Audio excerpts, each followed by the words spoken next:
Race வைக்கிறாங்க. எல்லா குழந்தைகளும் என்ன பண்றாங்க? ஓடுறாங்க.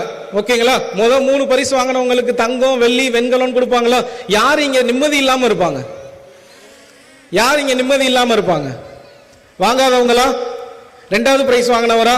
3வது பிரைஸ் வாங்கினவரா? இருக்கிறதுலே பிரச்சனை யாருக்குன்னா முதல் பிரைஸ் வாங்கினவருக்கு தான். ஏன்னா அடுத்த முறை அவருக்கு இருக்கிற ஒரே வாய்ப்பு என்னது? முதல் பரிசை வாங்கியே ஆகணும். 2வது பரிசு வாங்கினா கூட அவர் என்ன பண்ணுவாங்க? தோத்துட்டோன்னு சொல்லிடுவாங்க. அப்போ தோல்வியில இருக்கிறத கூட நம்மளால என்ன பண்ண முடியும்? 2 நாள்ல சோகமான ஸ்டேட்டஸ் வச்சு வெளியில வந்துட முடியும். ஆனா ஜெயிச்சணும் அப்படின்னா அந்த மொமெண்ட் என்ன பண்ணணும்? மேனேஜ் பண்றதுக்கு நம்ம இன்னும் என்ன பண்ணணும்? கடுமையா உழைக்கணும். சோ இதையெல்லாம் குழந்தைங்க எதுல இருந்து கத்துக்குவாங்க? ஸ்போர்ட்ஸ்ல இருந்து கத்துக்குவாங்க. ருட்டீன்ஸ் கத்துக்குவாங்க, ரூல்ஸ் கத்துக்குவாங்க, பிஹேவியரிசம் சேஞ்ச் ஆகும். இது எல்லாத்துக்கும் குழந்தைங்களுக்கு ஸ்போர்ட்ஸ் ரொம்ப ரொம்ப என்னது?